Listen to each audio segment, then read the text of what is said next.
La foi qui me fait vivre.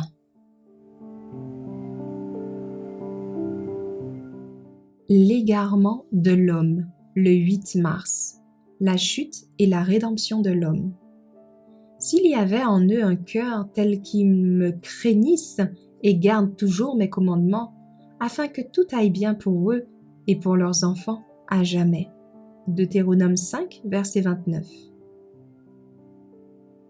Après que Satan a été exclu du ciel avec ceux qui sont tombés avec lui, il a réalisé qu'il avait perdu toute la pureté et la gloire du ciel pour toujours.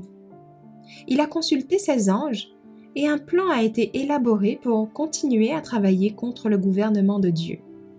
Lorsque Adam et Ève ont été placés dans le magnifique jardin, Satan élaborait des plans pour les détruire. Satan a commencé son travail avec Ève pour l'amener à désobéir. Elle a d'abord commis l'erreur de s'éloigner de son mari, puis de s'attarder autour de l'arbre défendu, et d'enfin écouter la voix du tentateur, et même d'oser douter de ce que Dieu avait dit. Le jour où tu en mangeras, tu mourras. Elle pensa, peut-être que cela ne signifie-t-il pas exactement ce que le Seigneur a dit. Elle a osé désobéir. Elle avança sa main, prit du fruit et mangea. Elle offrit le fruit à son mari, le tentant ainsi. J'ai vu une certaine tristesse sur le visage d'Adam. Il semblait effrayé et étonné. Une lutte semblait se dérouler dans son esprit. Il sentait que sa femme devait mourir. Ils doivent être séparés.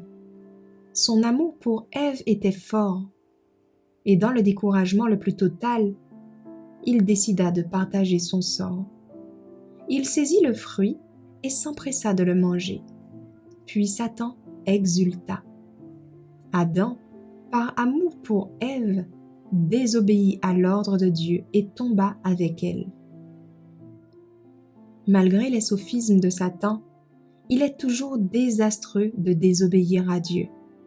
Nous devons mettre notre cœur à l'épreuve pour savoir ce qui est vrai. Toutes les leçons que Dieu a fait consigner dans sa parole sont destinées à nous avertir et à nous instruire. Elles sont données pour nous sauver de la tromperie. Leur négligence entraînera notre ruine. Tout ce qui contredit la parole de Dieu, nous pouvons être sûrs que cela provient de Satan.